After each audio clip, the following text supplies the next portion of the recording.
Les prétentions infondées des papes, écrit par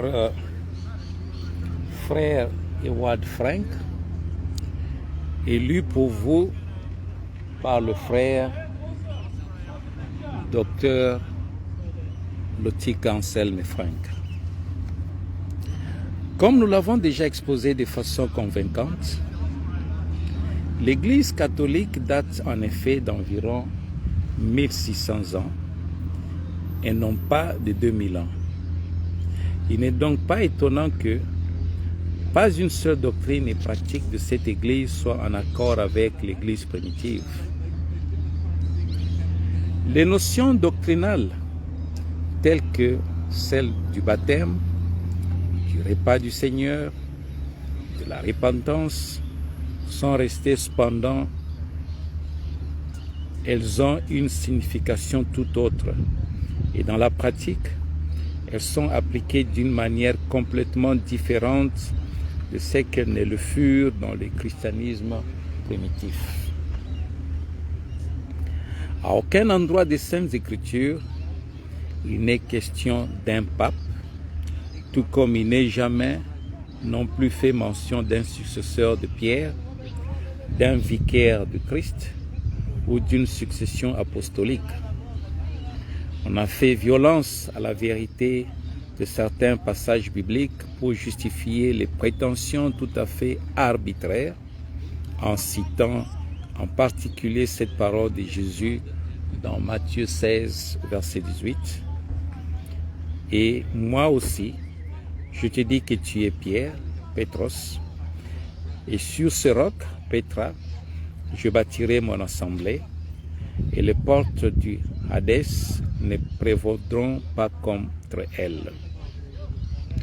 Le Seigneur n'a pas dit à Pierre, je bâtirai sur toi mon assemblée, mais bien, et sur ce roc.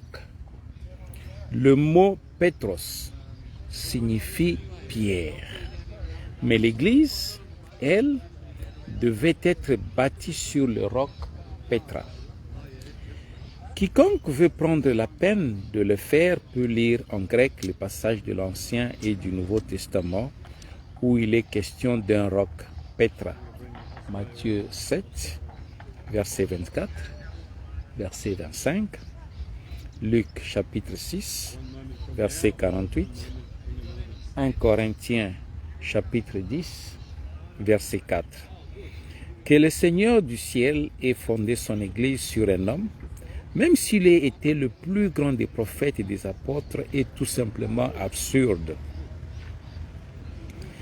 Pierre était une pierre, Pétros, qui pouvait être facilement déplacée, et non point un roc, Pétra, inébranlable. Juste 5 versets plus loin, il est dit que le Seigneur se retourna vers lui en lui disant « Va, arrière de moi, Satan, tu mets en scandale, car tes pensées ne sont pas aux choses de Dieu, mais à celles des hommes. » Matthieu chapitre 16, verset 23. En fait, Pierre venait de recevoir la révélation de la personnalité de Jésus, c'est-à-dire qu'il était le Christ. Et sur cette révélation de Jésus-Christ, que devait être fondée l'Église, avant de lire le verset 18, il est indispensable de lire le verset 17. Et Jésus, répondant, lui dit, « Tu es bienheureux, Simon Bar-Jonas, car la chair et le sang ne t'ont pas révélé cela, mais mon Père qui est dans les cieux. » Il ressort clairement du contexte que Pierre venait de recevoir une révélation céleste concernant Jésus-Christ, et il exprima au verset 16. Et Simon-Pierre répondant dit, « Tu es le Christ, le Fils du Dieu vivant. » Le Seigneur Jésus, au verset 15, avait posé la question, « Et vous, qui dites-vous que je suis ?» La réponse était une révélation divine faite à Pierre par le Père, et c'est sur cette révélation de Jésus-Christ que l'Église est fondée. Le verset 19, « Et je te donnerai les clés du royaume des cieux », a également été interprété avec une intention intéressée. Il est bien question dans ce passage des clés du royaume des cieux. Jean-Baptiste avait prêché, disant, « Repentez-vous, car le royaume des cieux s'est approché. » Matthieu 3, verset 2. Nous lisons au sujet de notre Seigneur, qu'il est dit dans Matthieu 4, verset 17, « Dès lors, Jésus commença à prêcher et à dire, « Repentez-vous, car le royaume des cieux s'est approché. » Dans Luc 16, verset 16, nous est montré le contexte de cette approche du royaume des cieux. La loi et les prophètes ont été jusqu'à Jean. Dès lors, le royaume de Dieu est annoncé, littéralement par l'Évangile, et chacun use de violence pour y entrer. Le jour de Pentecôte, les premières âmes se pressèrent pour entrer dans le royaume de Dieu. Elles étaient privilégiées par rapport à Jean-Baptiste qui, lui, n'avait plus que l'annoncer. En vérité, je vous dis, parmi ceux qui sont nés des femmes, il n'en a été suscité aucun de plus grand que Jean le baptiseur. Mais le moindre dans le royaume des cieux est plus grand que lui. Mais, depuis le jour de Jean le baptiseur jusqu'à maintenant, le royaume des cieux est pris par violence, et les violents le ravissent. Matthieu chapitre 11, versets 11 à 12. Le jour de Pentecôte, Pierre, revêtu de l'autorité divine, employa la clé du royaume des cieux de la bonne manière. Il donna dès le commencement à l'Église du Nouveau Testament les ordonnances qui seraient à jamais valables. Le symbole de la clé est très simple à comprendre. Celui qui a la clé d'une maison peut y entrer. Celui qui a la clé d'une voiture peut partir avec elle. Celui qui possède la clé du royaume des cieux a accès au royaume de Dieu. Avec elle, il ouvre les choses qui, jusque-là, étaient fermées et il lui est révélé ce qui est caché. En vertu d'un appel divin, d'un établissement dans le service, toutes les ordonnances ont été établies de manière obligatoire et ne peuvent être changées pour toute la durée de l'Église du Nouveau Testament. Le Seigneur dit aux conducteurs spirituels de ce temps-là un sérieux reproche. Malheur à vous, les docteurs de la loi, car vous avez enlevé la clé de la connaissance. Vous n'êtes pas entrés vous-même et vous avez empêché ceux qui entraient. Luc chapitre 11, verset 52. Se pourrait-il que nous trouvions aujourd'hui la même situation? Ce que Jésus dit encore à Pierre dans ce contexte a été de même entièrement mal compris et faussement appliqué. Et tout ce que tu lieras sur la terre sera lié dans les cieux, et tout ce que tu délieras sur la terre sera délié dans les cieux. Matthieu chapitre 16, verset 19. Ce que l'apôtre Pierre a déclaré avoir force de loi lors de la fondation de l'Église, c'est-à-dire la repentance, le baptême d'eau et le baptême du Saint-Esprit, a été dit sous la direction du Saint-Esprit. C'est pourquoi la chose est valable aussi bien dans le ciel que sur la terre. C'est là la véritable signification des clés. Cette pleine autorité divine ne fut cependant pas limitée à Pierre, qui parla le premier à l'heure de la naissance de l'Église du Nouveau Testament et publia les ordonnances conformes à la doctrine, mais cette autorité divine a été reportée sur toute l'Église. C'est ce qui ressort, sans l'ombre d'un doute, dans Matthieu 18, où les mêmes paroles sont dites au pluriel. En vérité, je vous dis, tout ce que vous lierez sur la terre sera lié dans le ciel, et tout ce que vous délierez sur la terre sera délié dans le ciel. Nous voyons donc que la même pleine autorité reçue par l'homme de la première heure pour établir les doctrines obligatoires est reportée sur l'ensemble de l'Église, car elle est chargée de publier les mêmes doctrines.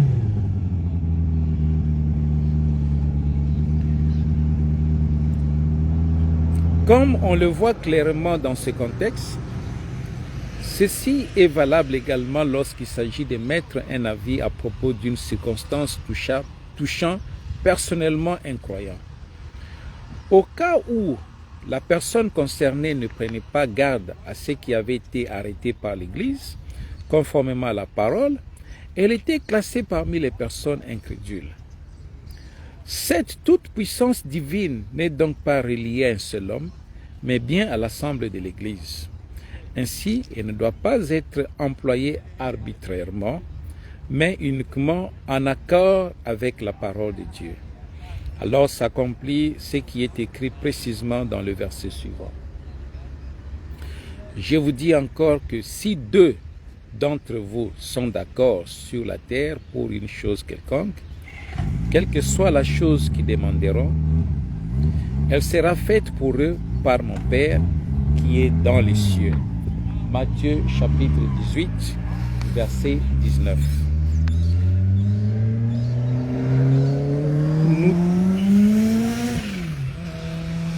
Nous devons aussi écrire un mot d'éclaircissement sur Jean chapitre 20, versets 21 à 22.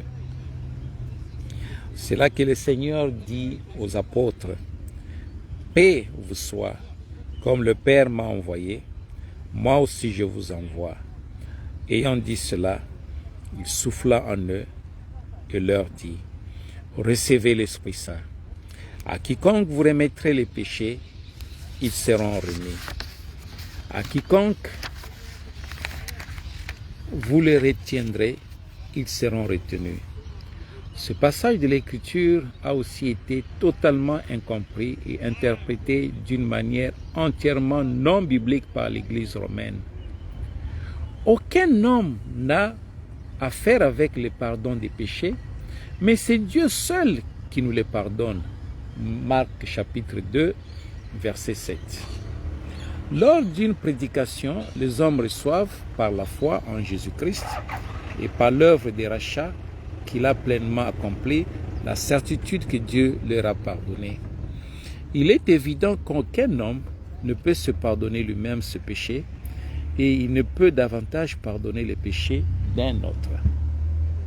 Au contraire, les Saintes Écritures disent clairement que la repentance et la rémission des péchés fussent prêchées en son nom à toutes les nations en commençant par Jérusalem.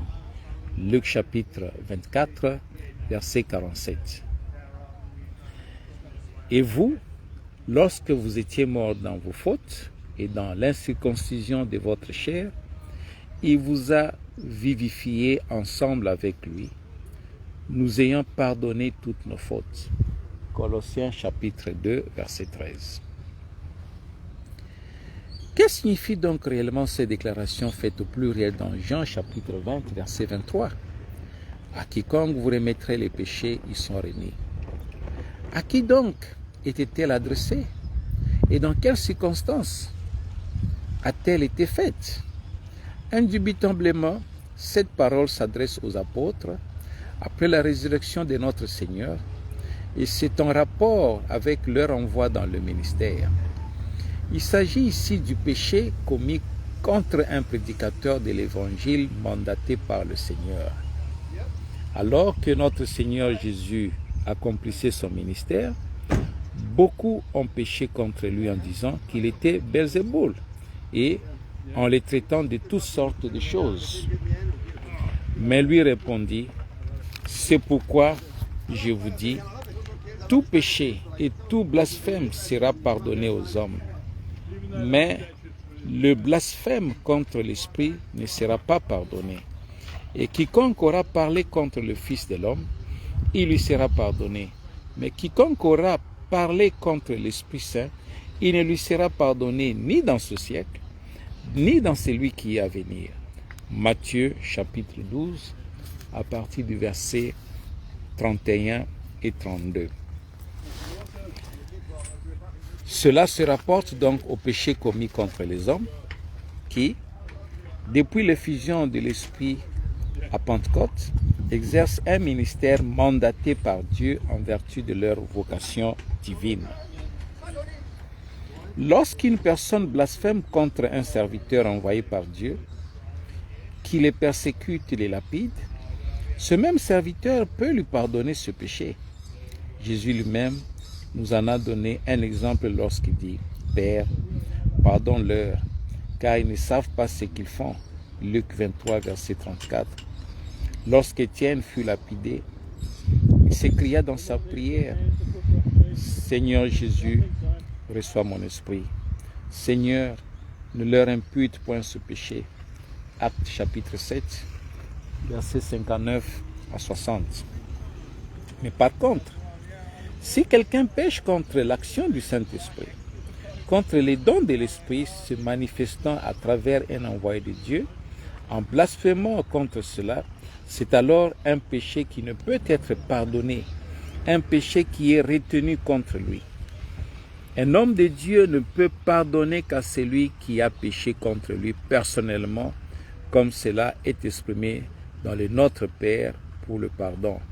Et remets-nous nos dettes, comme nous aussi nous remettons à nos débiteurs. Matthieu chapitre 6, verset 12. Et quand vous ferez votre prière, si vous avez quelque chose contre quelqu'un, pardonnez-lui, afin que votre Père aussi qui est dans les cieux vous pardonne vos fautes. Marc chapitre 11, verset 25. Chaque fois que quelqu'un pêche contre une autre personne, même si cela arrivait 70 fois, 7 fois, ils doivent se pardonner les uns aux autres. Matthieu 18, versets 21 à 35. Par conséquent, si quelqu'un blasphème contre un véritable serviteur de Dieu, le pardon peut être accordé.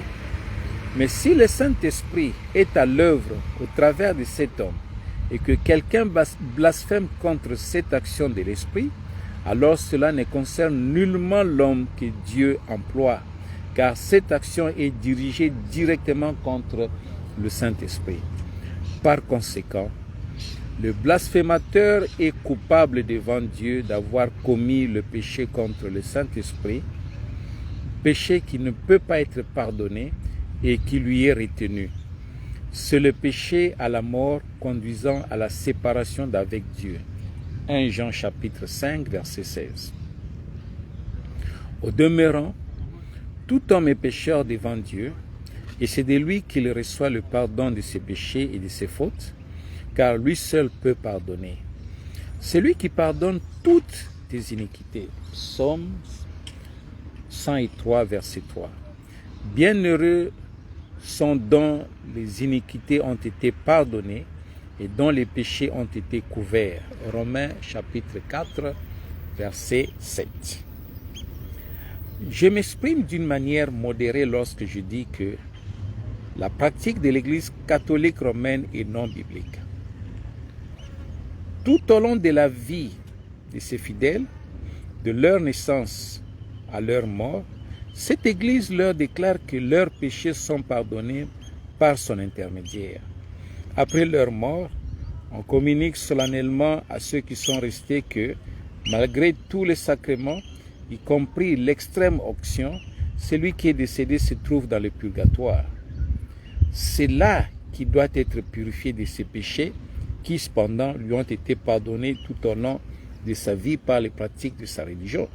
Quel paradoxe! Du reste, le purgatoire, comme toutes les doctrines et les dogmes de cette organisation, n'est qu'une pure invention. Le réformateur suisse Aldrich Zwingli disait à cet égard: puisque en fait le purgatoire, c'est ainsi qu'on se plaît à nommer cette expiation illusoire par le feu, ne se trouve nulle part dans la parole de Dieu, comment se fait-il que nous soyons si stupides de prêter foi à de tels radotages fades et douteux? Nous voyons cependant que les mêmes personnes qui défendent le purgatoire et nous enseignent la manière de l'éteindre se proposent en même temps eux-mêmes comme extincteurs de ce feu. Ils disent: tu dois donner de l'argent et le feu se laisse étouffer le plus rapidement lorsque celui qui prend l'argent lit honnêtement la messe, prie et chante les psaumes. Ainsi, ils lisent la messe et ils tendent en même temps la main pour demander de l'argent. Depuis l'établissement de cette Église universelle, des quantités de choses ont été introduites, enseignées et même proclamées comme dogmes, lesquels n'ont absolument rien à voir avec le christianisme primitif. Les croyants de ce premier âge ne connaissaient pas davantage les cierges que l'encens et l'eau bénite. Il en est de même pour ce qui concerne la béatification et la canonisation des morts et leur vénération. Dans l'Église primitive, il n'y avait point de sacrifice quotidien de la messe, point d'invocation à la Mère de Dieu et point de couvent. J'ai devant moi une liste qui sera publiée plus bas des différentes proclamations faites jusqu'à la déclaration d'infaillibilité du pape en l'an 1870. Cette dernière, malgré une forte opposition jusque dans leur propre rang, a été acceptée. Rien qu'en Allemagne, 79 théologiens étaient opposés à cela et 25 seulement y étaient favorables. Et en 1950, on édicta le dogme selon lequel Marie serait montée au ciel en son corps et son âme. Toutes ces choses sont dénuées et tout fondement biblique, car il est écrit en effet: et personne n'est monté au ciel, sinon celui qui est descendu du ciel, le Fils de l'homme. Jean chapitre 3, verset 13. Cette proclamation du pape Pie XII doit donc être classée comme antichrist, parce qu'elle est en flagrante contradiction avec la déclaration de Christ. C'est seulement en 431, au concile d'Éphèse, que Marie a été déclarée Mère de Dieu. Après cela, on commença à lui donner différents titres comme Notre-Dame, Reine du ciel, Médiatrice, celle qui secourt, celle qui intercède, celle Mère de toute grâce, Mère de l'Église et aussi celle qui a écrasé le serpent, ainsi de suite. Beaucoup de ces désignations qui se rapportaient à Christ ont été transférées à Marie, et c'est la raison pour laquelle elles sont en elles-mêmes également antichrist. Jésus, lui, est le roi. Il est le médiateur. Il est l'intercesseur. Et lui seul a écrasé la tête du serpent.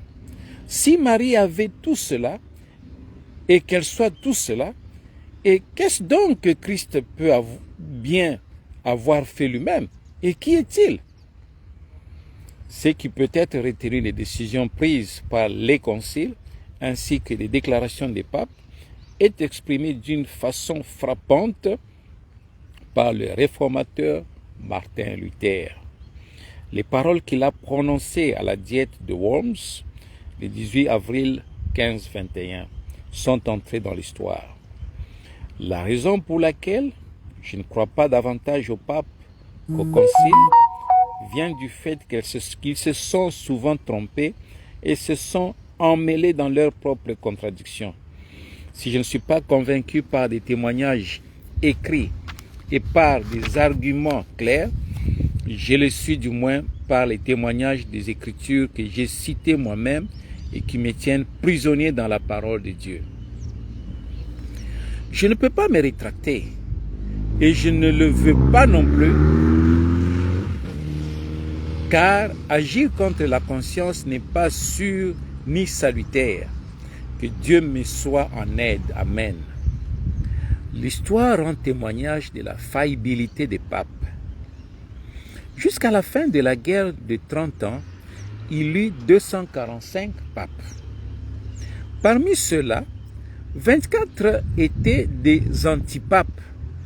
Et selon la fable qui fut longtemps tenue pour être une vérité historique, il y eut une papesse. 19 papes ont quitté Rome. 35 ont régné à l'étranger. 8 papes n'ont pas régné plus d'un mois. 40 ont régné un an. 22 jusqu'à 2 ans. 54 jusqu'à 5 ans. 57 jusqu'à 10 ans. 51 jusqu'à 15 ans. 18 jusqu'à 20 ans. Et seulement 10 papes ont régné plus de 20 ans. Des 245 papes, 31 furent déclarés usurpateurs ou hérétiques. Tandis que parmi les papes légitimes, 64 moururent d'une mort violente. 18 papes furent empoisonnés. 4 furent étranglés. Et 13 moururent de diverses manières. Rome, pour mieux dire le Vatican, s'est approprié l'autorité universelle, ce qui n'est en aucun cas légitimé par la parole. Elle n'est qu'une puissance purement mondaine sous les couverts de la piété. La légende selon laquelle Pierre aurait été à Rome et même qu'il aurait exercé dans cette ville le ministère d'évêque durant presque 20 ans est une tentative désespérée de justifier une assertion, certes inventée, mais de la plus haute importance pour cette Église. Les historiens parlent uniquement d'un certain Simon Magus, qui a fait une grande impression au Sénat romain par ses tours de magie. Du reste, les Écritures nous décrivent si clairement les voyages missionnaires de Paul, ainsi que ceux de Pierre, qu'il ne peut subsister aucun doute à ce sujet. Si Pierre avait réellement entrepris un voyage à Rome, cela aurait été une chose exceptionnelle, faisant même sensation, et nous en aurions eu le récit. D'après Galates chapitre 2, verset 9, Pierre, Jacques et Jean donnèrent la main d'association à Paul et Barnabas, convenant que Paul et Barnabas agiraient parmi les païens, alors que Pierre, Jacques et Jean s'occuperaient des Juifs. Paul, qui a écrit l'épître aux croyants de Rome, il salue à la fin 27 personnes en citant leur nom, mais celui de Pierre ne s'y trouve aucunement. Pareillement, dans les nombreuses épîtres qu'il écrit de Rome aux églises et aux particuliers, pas une seule fois le nom de Pierre n'est mentionné. Après un examen plus rigoureux de la parole de Dieu et du développement religieux, il devient clair qu'aucune des doctrines introduites par l'Église romaine ne peut résister à l'épreuve des Saintes Écritures. L'acceptation de l'autorité papale est absolument incompréhensible. Dans l'histoire tout entière de l'Église, il n'est pas mentionné une seule fois qu'un pape aurait reçu une vocation divine. Il est au contraire bien connu de tous que les papes sont élus par le collège des cardinaux, le conclave. Écrit par frère Ewald Frank, et lu pour vous par le frère Dr Lotika Anselm Frank.